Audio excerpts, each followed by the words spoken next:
আসসালামু আলাইকুম। আজকে আমরা কন্টেন্টের বিষয়ে আরেকটা টপিক নিয়ে কথা বলি। অনেকে আছেন যে কন্টেন্ট করতে গিয়ে অনেকবার ট্রাই করেন, বাট একটা প্রপার কন্টেন্ট আপনি বানাতে পারেন না। আপনি বুঝেন যে কোন কন্টেন্টটা বানানো দরকার, কোন কন্টেন্ট বানালে মানুষ ইন্টারেস্ট ফিল করবে, সেটা আপনি নিজে বুঝেন, বাট যেভাবে বুঝেন সেভাবে আপনি তৈরি করতে পারেন না। এটারও কিছু রিজন আছে। রিজন হচ্ছে, দেখেন, আমি আমি যদি আমার কথা বলি, বা আমি যদি একটা জাস্ট নর্মাল একটা উদাহরণ দিই, যে আপনার আশেপাশে যে পরিবেশ, আপনার আশেপাশের যে এনভায়রনমেন্ট, আপনি কিন্তু তাদের মতোই হবেন। আপনার আশেপাশে যদি এমন মানুষ থাকে যারা আপনাকে আরও সাহস দিবে আর আপনাকে মোটিভ দিবে, তখন কিন্তু আপনার কন্টেন্ট করতে ইজি হয়। ধরেন আপনি কন্টেন্ট করতে আপনার অনেক অবস্ট্রাগল পার করতে হচ্ছে।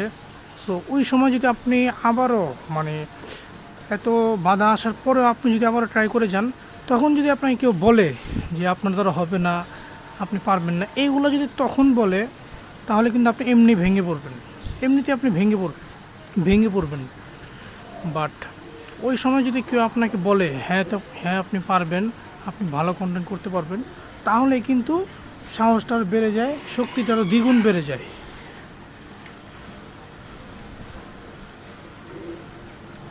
সো এই জিনিসটা অনেক সময় হয়।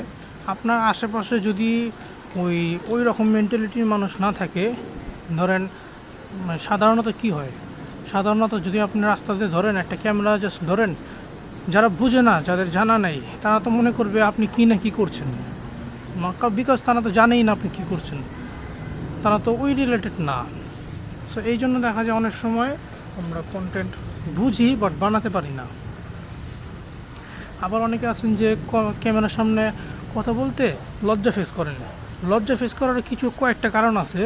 যেমন যারা আপনার রিলেটেড, তাদের সামনে কন্টেন্ট করতে কখনো লজ্জা ফিল হয় না, কিন্তু যারা আপনার রিলেটেড না, তারা এই কন্টেন্ট এগুলো কিছু বুঝে না, তাদের সামনে কন্টেন্ট করতে কিন্তু অনেক সময় লজ্জা ফিল হয়। তাদের সামনে কিন্তু আপনি কন্টেন্ট করছেন, মনে হয় তারা জানি কী জানি মাথায় এটা আসতে থাকে, তারা যেন কী ভাবছে, তারা যেন কেমন কেমন আমাকে বলছে।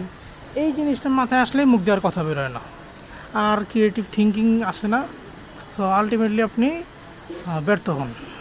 তো এই জিনিসটা আমাদেরকে অ্যাভয়েড করা উচিত। আর ভালো আপনি যাদের মতো আপনি হতে চান, মানুষ যা দেখে, যা শুনে, সেগুলোই কিন্তু মানুষ নিজে নিজে হয়ে যায়। আপনি সারাদিন যা কনজিউম করছেন, চোখ দিয়ে যা দেখছেন, যা শুনছেন, যাদের সাথে মিশছেন, আপনি কিন্তু তাদের মতোই হবেন। ভালো মানুষের সাথে চললে ভালো মানুষের মতোই হবেন, যদি খারাপ মানুষের সাথে চলেন খারাপ মানুষের মতোই হবেন। কারণ মানুষ যা দেখে, যা শোনে, তাই বিশ্বাস করে, সেরকমই মানুষ হয়ে যায়।